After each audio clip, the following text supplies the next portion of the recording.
we talk about a lot, left, right, and center. We're hearing about creativity, we're hearing about innovation.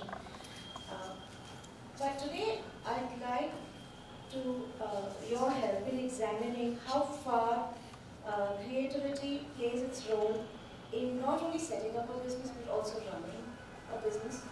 For a long time, we were obsessed with the idea of left brain and right brain, and we kept thinking that left brain individuals are the ones who are more logical, systematic. The right brain individuals are the ones who are more creative and who can do better in the arts. But new studies are now refuting this entire theory as a myth. So, having said this, if both parts of our brain work equally all the time, where does creativity come from? Firaz, I'd like to ask you first, being an author, where do you think your creativity stems from? Can you put a finger to it? I would say there are three parts to it. I would rather address it as an entrepreneur and not as a writer. It's kind of common being a human being. What exactly happens is you have, the first part is your technical knowledge. Everything that you have studied, your education, your work experience, the people you have met, right? So everything comes into that part, which kind of fulfills all your theory that your brain has absorbed, right? Yeah, right. And the second part is actually your ability to think creatively, right? So that actually has to be imbibed from the childhood itself, I believe, right?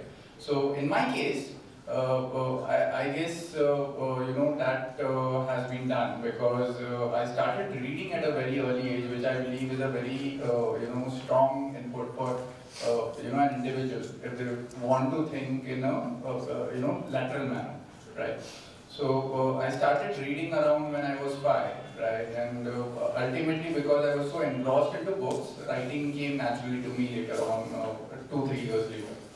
Okay, so that's the second part, creative thinking. How you can think about various situations differently. Because ultimately, if you present 3 people with the same problem, there are a good number of chances that all 3 are going to come out with different solutions, right? Because every one of them, each one of them has their own, experience, knowledge, background to apply to that problem and come up with a solution and give it to you.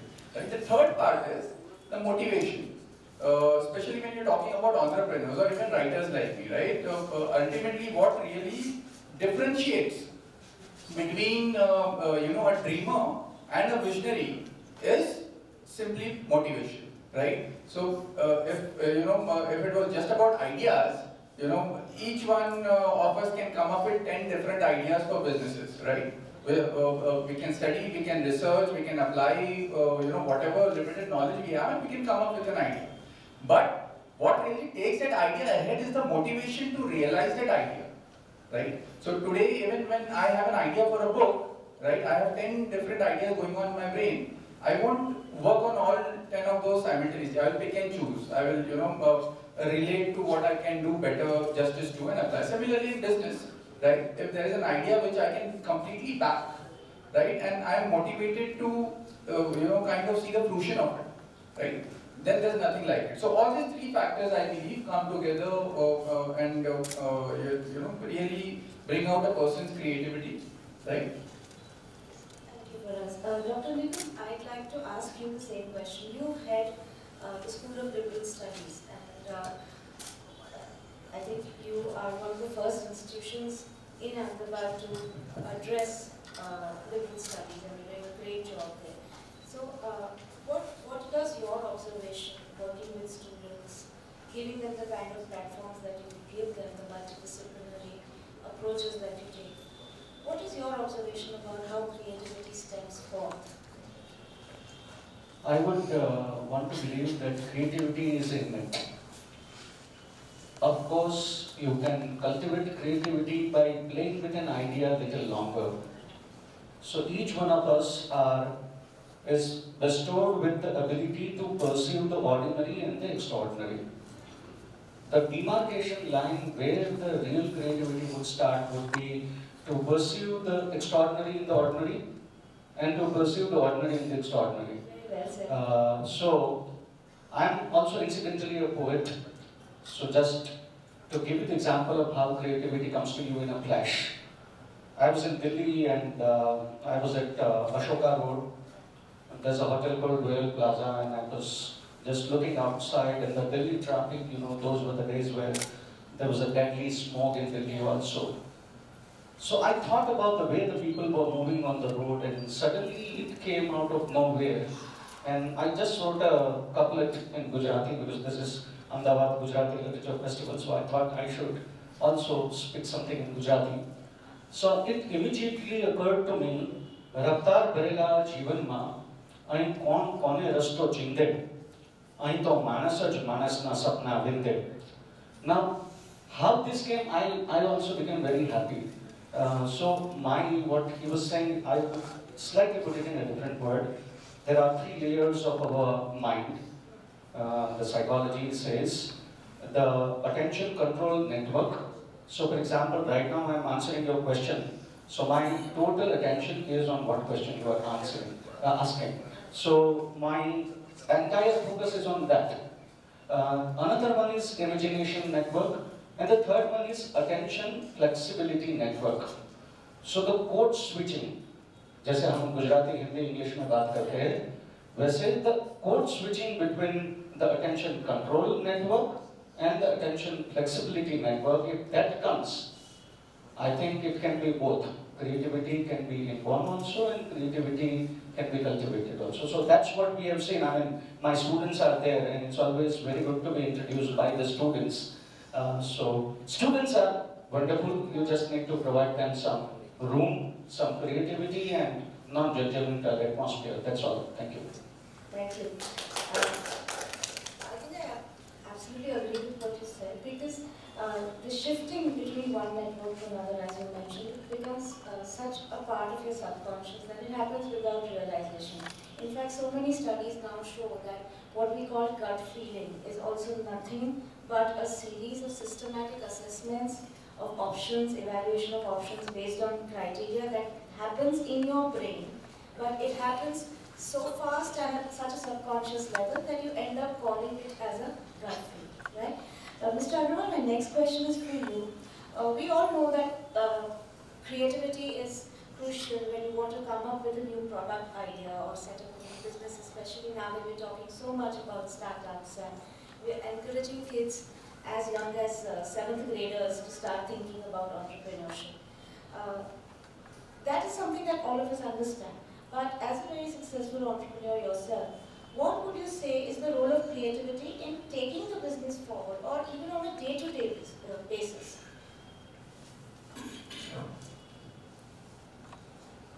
In terms of creativity, what I understand is that creativity comes automatically when you are looking at a problem, when you face a problem and you want to solve it.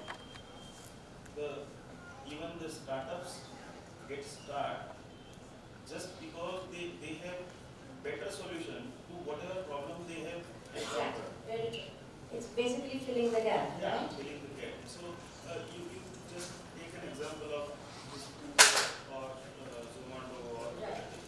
many successful startups which has come up recently. True. So all of them got success just because of they could identify the problems in a certain way and they could have better or widely accepted solutions with them. That is why they got success. So creativity, in their business also, they have a lot of creativity which they have added gradually. And that even just because they could identify that particular problem and a wide range of solutions they could provide. Okay. So that is what ultimately that needs creativity also. Yeah, absolutely. So, Yeah, just but because we're still at the initial stage, you know. But what about once you've identified the gap? Yeah, What for yeah. your product or service? Yes, just take an example of Uber, let us say. Right. So the creativity is required all along your life. Absolutely. You need to be, you need to remain student all along your life. If you say one day that I am a master, on that day your journey has stopped. Right. Right. So the same way, your business need to be keep on evolving, keep on making changes, keep on still seeing leftover problems. Whatever solution you have already given to a problem, but still you need to keep on adding values to it. Like a lot of what you call lot of A lot of innovation, innovative practices. machine learning and Artificial intelligence, everything is getting added to all different businesses. Absolutely. It plays a great role in evolving business and even adding creativity to it. So we can, of course, as you said, it's a process of evolution. It's not creativity or innovation is not confined to the initial stage only, but it is a process of evolution. Anything that, as management or as the owner of the business or as the promoter, any techniques that can be implemented to foster this. For example, we have companies like 3M which foster creativity. They're known for it, where they reward creativity of employees and they very openly acknowledge ideas that are given by employees for new products. Google is one other example. So we know of certain organizations which have creativity sort of built into their DNA.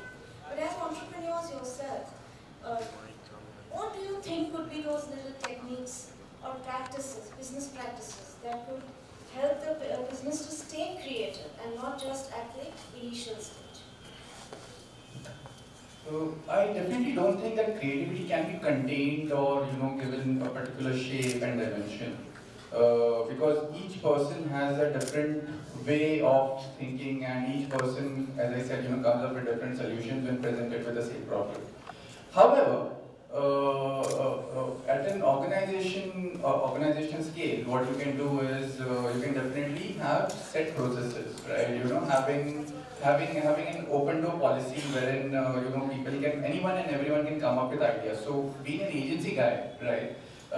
We typically have brainstorming sessions, right, where right from the executive to the CEO sits in the same room and discusses the same idea.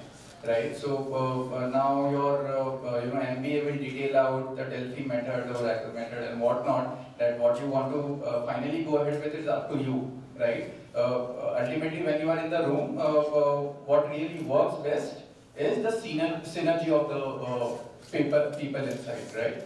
So how you utilize that synergy and have a moderator to ensure that everyone gets a chance to speak their fair share.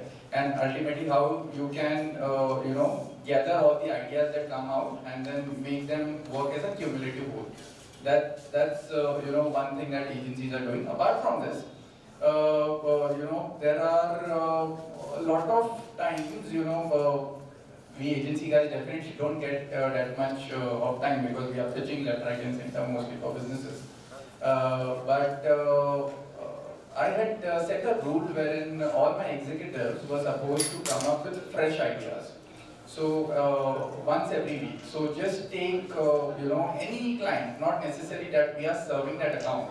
So say take a PepsiCo or take an even if the account is not there. Just to keep your mind trained and ready to go. Yeah, exactly. Because you have been working constantly on the same accounts, and then your brain tends to function in that particular manner. So every week, come up with one new campaign that you can do, say, for a different account which you are not handling. And ultimately, there are a lot of times wherein, so I couldn't really get it implemented because we didn't have that time, considering we were, as I said, pitching left, right, and center. But how this would be useful is later on when you get a pitch from that same segment. These ideas might be very useful to adapt to. So I guess these are a couple of ways that we can work around. Mr. Agrawal, would you like to add anything to this in terms of techniques?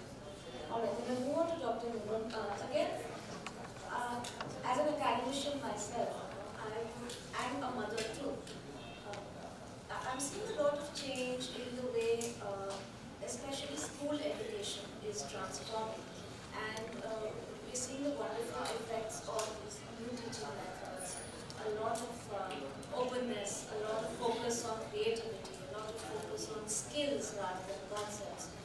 And I think that is really making a difference to the little kids who are in schools. But at the level of higher education, where both of us are involved, what can we do, as academicians to make sure that our students retain that spark and they do not get lost in their tools? We should be doing precisely the thing that we should be doing, but we are not doing. Yeah. So, I always tell my students in my first acquaintance with them that there are only two places in the world where people lose their individuality. Unfortunately, one is prison, where the prisoners are identified by numbers.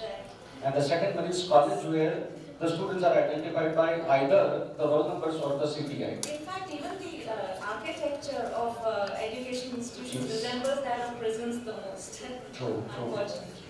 So my understanding is very simple. Whatever little room that we have, because unfortunately at the end of the day we are also bound by a lot of external forces. There is UGC, there is MHRD, then there is a university structure which invariably starts with X and Y theory. It always starts with X. If you don't attain 80% attendance, आपके साथ ये होगा. आप अगर ये पास नहीं कर पाए, आपको backlog लगेगा. So the first introduction, I have attended number of counseling sessions of engineering students. So all engineering counseling starts with negativity itself. Where you show if you don't do this, it would happen. I think there's an engineer student there.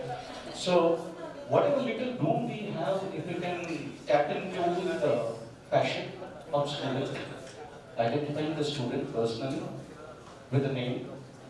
I know it is very difficult because we are dealing with the population of India.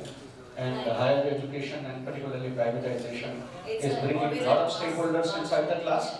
But still, whatever little we can, if we can know what inclination the person has. I'll just cite two examples. One is of Nupur Shah, who was my student at School of Liberal Studies. So she pursued business administration, but her interest right from the beginning was dancing. So we kept on encouraging her. Whenever there would be a competition, I would find out some below the table technique to see that she participates in that competition and wins laurel. Ultimately, Nupur went to Pune and she specialized in a very unique form of dance which 10 years before would have been considered to be a taboo in Indian society. It is known as belly dancing. So अगर मेरे पास कोई parent आता है और पूछता है कि 4 साल बाद मेरा बेटे बेटी क्या बनेंगे और मैं इनको बोलता हूँ कि belly dancer बनेंगे, तो then they might not feel right. So Nupur kept on pursuing her passion and she became a belly dancer. She is a leading belly dancer in India. And not just that, but she then developed another form of belly dancing which is her patent. It is known as aerial belly dancing. Now Nupur has passed with reasonable marks. I would not say she would be the top student in the top 10, but that doesn't matter. Even when Nupur was a student, she was earning. Vedika Vyas is another student from Ahmedabad. She is an actor, and her movie was released at Cannes International Film Festival also. So while she was studying, majority of her attention was on films. Pratik Thakkar, my student, he has a good voice modulation. So I say, you are a born radio jockey. You should not do anything else. You are not meant for selling credit cards. So the moment we know this student is good in this, and if we can push that student for that, I think there is one sentence I would summarize. I'm a teacher, so I have a bad habit of elaborating. But one sentence only, if I want to answer, I would say there are different strokes for the different folks. Since you also talked about the education system, so I do believe that it's kind of limiting our children down, right? Because if you really want to shape kids to think creatively, then it has to start from early on, right? When they are young and when their minds can be molded into thinking in a particular way. But Exactly. So for example, even the earliest learning that he does is A for apple and B for ball. So A, even now, when I ask you A for, the first thing that comes to your mind is apple automatically, right? Because you are not allowed to use anything else, right? So A for can also be amphibian, A for can also be astronaut, A for can also be an aeroplane, right? So the creative thinking doesn't start at an early age. So maybe there's a little inputs that can if revised in the education system will help kids to broaden their views at a very early age, right? Which is kind of how the West works. So, since you brought in how the West works, a very pertinent question here is about culture.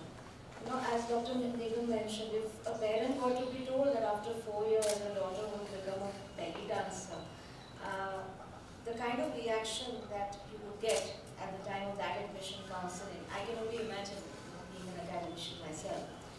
I also have an example of a very bright student, a girl who is so interested into art. She's passed out of our university since, but she had a pressure from home to absolutely do management and nothing else. She was not allowed to pursue her passion for art. She did it on the sly. Today she's a very successful art entrepreneur. So she takes orders. She has large number of corporate clients. She does classes. She does workshops.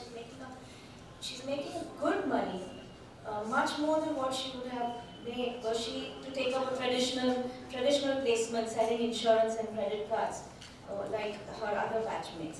So there is a lot of pressure, and I think some of that pressure comes from society, from our cultural norms, from our very Indian need for security, as we call it. So how do you think society plays a role? On the other hand, we also have culture affecting us in a positive way. Like Mr. Agrawal, you come from a community, I come from a community, which are all known to be very good at business. We are said to have business in our genes. So that is a positive influence in terms of creativity or risk-taking.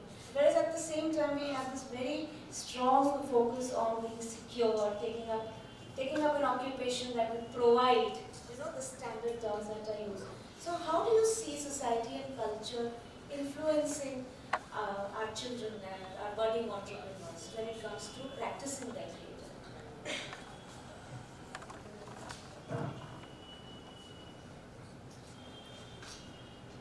What I understand is nowadays many students, what they means after their studies, what they eye is a good job. This is where I differ. As you said rightly, that business in our genes, being in Indian society, like in other countries, in Western countries, people study just to get a good job. I don't know what that good job is. Whatever business you do, whatever entrepreneurship or whatever entrepreneur skills you have, you just use them. Let us start with very small. Even that might be too small, being means as compared to your other friend who have got a good job, that into inverted comma. I think in initial years he might be very very way ahead than whatever you are doing. But in long run, the day he will retire, and the day on that day, what you would have reached would have a big difference. There's a vast difference, and not just financially, right? Yeah, financially, In not terms even of financially, satisfaction. satisfaction, socially, in so many manners. Right. So that is why I always encourage, whatever opportunity I get to inspire or motivate people, I always try to tell them that do your own startup. Right. Whatever you can do. I myself started with a single PC in my home. Today I might have 1500 PC in my company. So this is where I started, and single PC in my home, myself doing whatever I can do on that PC. But see, I never thought on that day that I may reach whatever stage I have today. And there were a lot of people, lot of friends who were big businessmen, or out of them some have got very good job. That is what I see. Today, I have a satisfaction that I chose this route of my life, and today when I look back or even I look aside, I feel I am way ahead in all walks of life, not only financially, socially or otherwise, or even satisfying Yeah, myself. so it's an overall satisfaction with what you have done with your life, right? Yeah. Not just the economic consideration. So on that note, in fact, I'm coming to you for that only. So on a final note, what would you like to recommend to youngsters? We have quite a lot of youngsters sitting out here. There are educators, there are parents. Any one recommendation that you'd like to make sure that at least the next generation is going to be more creative, not just that they can follow their creativity into the rest of their lives. Just before that point I was making about the education system, about the society. So 90% of the cases we see today are because of peer pressure. So kids are pushed into that just because of the famous Sharma ji ka beta makes an appearance everywhere, right? Your cousin does this, वो cousin से compare करो, अरे 90% आया था तुम्हारा देखो इतना कम. So that comparison in itself is difficult. You're kind of starting the tone in a very negative manner and laying it down for the kid, and typically he's always going to have low self-esteem, and you're not making future leaders, right? And that's where you're actually cutting the bud for creativity to stem through, right? So that comparison shouldn't happen. And how this can actually change is by seeding awareness into grown minds, right? And that's where the education system also has to step up. So, for example, my wife is a counselor, right? And she has worked in schools all her life, right? So, and today if I see, there are very few schools, even that are privatized. I'm talking about Mumbai, I don't know about the other cities, who have a counselor, right? There's not much awareness about the issue. Okay, counselor, mental issue, why do I need this? It's the parents' issue. Exactly, and they can take the kid wherever they want outside the school, right? Ultimately, it's not just about the kid, it's also about the parents themselves, right? So counselor is not just going to look after why the kid's marks have gone low, wherein he was a top performer earlier on and now he's faring badly. That's one of the reasons, that's not the only reason. The other reasons are also the fact that what kind of expectation parents have from the kid and what the kid really wants to do, what he's really good at. Is he good at arts, science, or commerce? Dance for example. So wherever his interest lies, let him pursue that. Right. So ultimately, that's I feel the moral of the story, wherein each one gets to do what they love and earn sufficient money out of that. Because ultimately, creativity ideas won't come to you if you don't love the segment you are in. If you love it, if you really know it, if you are motivated to really take it further, that's when ideas will strike. So I guess this as a system and our thought process has to change, and that can only happen because in a country like India it's not possible to do it at an individual scale. So it has to be a systematic collective process from the government, from all the education agencies involved, and people have to stand up for it ultimately, because it's a democracy and that's how it works out. Any thoughts on I'll just pick one couplet, and that this is an advice or suggestion to all the parents. Your kids are not safe deposit vault from whom you want immediate return of investment. Please don't do that. So the couplet says, be the lighthouse, but stay on the shores. Let the sailors use their mind and their oars. Very good. So thank you so much, panelists. We have this very interesting discussion, and I think what has emerged and what we can take away with us is that creativity has several layers to it. It is not just about thinking creatively, but also having the passion to see it through, having the persistence to take your idea to fruition. Creativity can be inborn, but it can also be fostered. And as educators, as parents, as society as a whole, it falls upon us to make sure that we create an ecosystem that helps the next generation to be more creative, only then would they be able to go into their occupations, whether it's business or any other form of passion that they enjoy, and use this sense of creativity, doing what they enjoy in such a way that their business, their venture stays creative, not just in the beginning, but on a day-to-day basis. Thank you very much. It was lovely having you as the audience. Thank you so much, panelists, for this amazing discussion. Now, may I please request Farid Woods to facilitate Nigam sir with memento.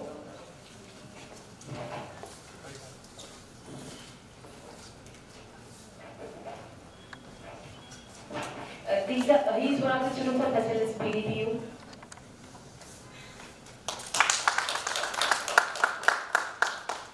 May I request Drupa to come and felicitate Mr. Agrawal.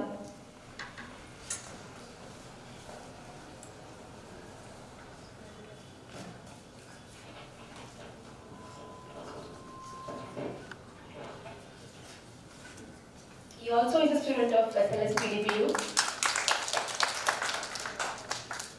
May I request Neercha Vasara to come and felicitate Avni ma'am.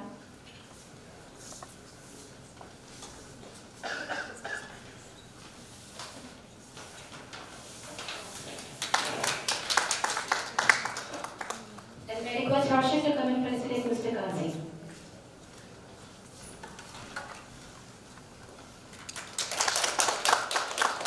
Thank you so much, panelists, and thank you so much, audience. The next session will start in some time, so please be seated. Thank you.